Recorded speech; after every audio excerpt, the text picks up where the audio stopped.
تبارک و تعالیٰ کے فضل و کرم کے ساتھ حضور علیہ الصلوۃ والسلام کے نالین پاک کے تصدق سے محافل میلاد مصطفیٰ کی اس 12ویں محفل میلاد مصطفیٰ اور آخری نشست کی اس محفل میں ہم سب دوست حاضر ہیں، اور آج کے اس پروگرام کو ہمارے محترم بھائی آصف گجر صاحب اور بھائی محمد اقبال جٹ صاحب نے اپنی والدہ محترمہ کے ایصال ثواب کے لیے، اور بھائی فیصل ملک صاحب نے اپنی والدہ محترمہ کے ایصال ثواب کے لیے، ان تینوں نے مل کر آج کی اس محفل پاک کا انعقاد کیا ہے۔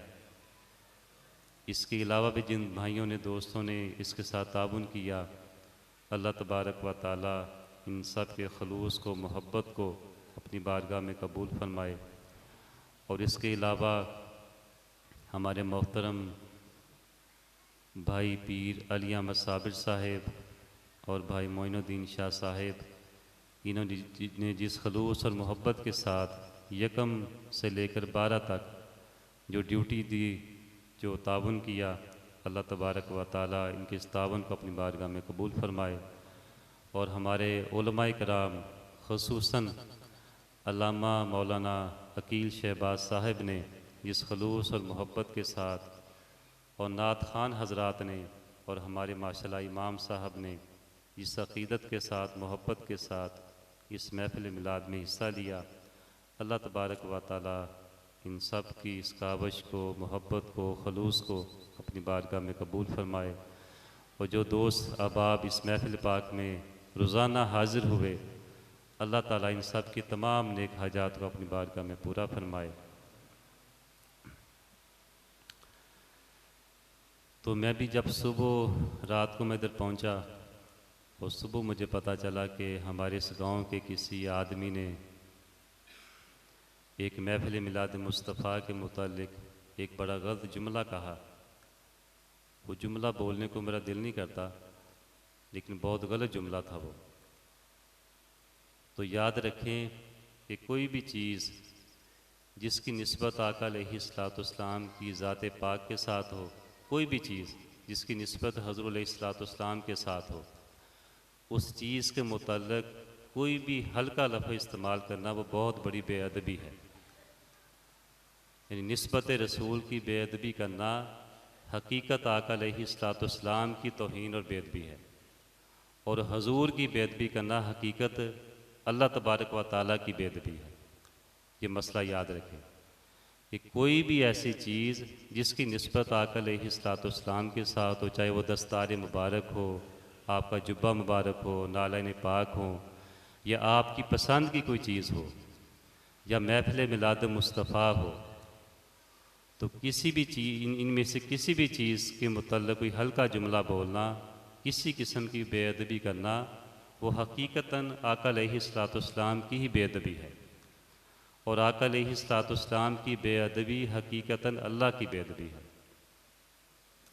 ہاں محفل میلاد جو لوگ نہیں مناتے، یا جو لوگ محفل میلاد کا انعقاد نہیں کرتے، ان کو ہم کچھ نہیں کہتے، ہمارا ان کے ساتھ کوئی اختلاف نہیں ہے، کیونکہ محفل میلاد کا انعقاد کرنا یہ مستحب عمل ہے۔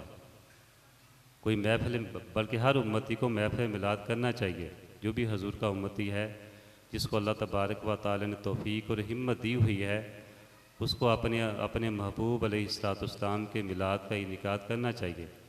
لیکن اگر کوئی محفل میلاد کا انعقاد نہیں کرتا تو اس کے اوپر کسی قسم کا کوئی فتویٰ نہیں، کوئی گناہ نہیں، کیونکہ یہ مستحب عمل ہے۔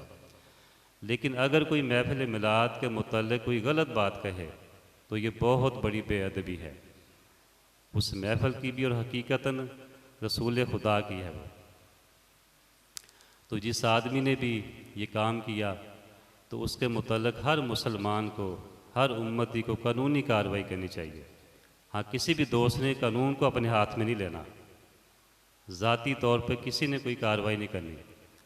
ہر امتی کو، ہر مسلمان کو جس نے بھی نبی کا کلمہ پڑھا ہوا ہے، کہ جو بھی آقا علیہ الصلوۃ والسلام کی ذات کے متعلق یا آپ کی جو نسبت، جس چیز کی نسبت آپ کے ساتھ ہے، اس کے متعلق کوئی بھی ہلکا جملہ بولے تو اس کے متعلق ہر مسلمان کو بلکہ تمام مسلمانوں کو مل کر اس کے خلاف قانونی کارروائی کرنی چاہیے۔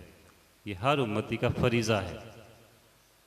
اگر کوئی امتی اس بات کو سن کر پتہ لگنے کے بعد خاموش رہے گا تو وہ بھی اس حکم کے اندر شامل ہوگا۔ یہ بھی مسئلہ ہے۔ تو اس میں کسی قسم کی، جیسے علامہ صاحب نے کہا کہ رشتہ داری نہیں دیکھی جاتی، اپنا بیٹا نہیں دیکھا جاتا، باپ نہیں دیکھا جاتا، بھائی نہیں دیکھا جاتا، دوست نہیں دیکھا جاتا، یا کسی کا آپ کے اوپر احسان ہو وہ نہیں دیکھا جاتا۔ محبت رسول میں سارے رشتوں کو ترک کر دیا جاتا ہے۔ سب سے پہلے محبت رسول ہونی چاہیے، عشق رسول ہونا چاہیے، نسبت رسول ہونی چاہیے۔ تو انشاءاللہ محفل کے بعد یا کل ہم بیٹھ کے اس کے متعلق مشورہ کریں گے۔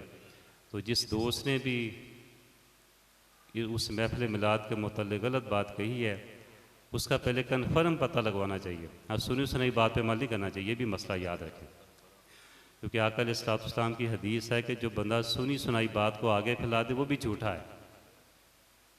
وہ بات کنفرم ہونی چاہیے، اسے گواہ موجود ہونی چاہیے، اس کے بعد پھر اس کے خلاف قانونی کارروائی ہونی چاہیے۔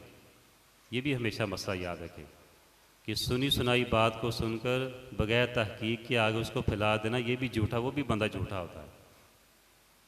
اگر وہ بات واقعی اس نے کی ہے، اس سے گواہ موجود ہیں، تو سارے مسلمانوں کو مل کر اس کے خلاف قانونی کارروائی کرنی چاہیے، اور انشاءاللہ کریں گے۔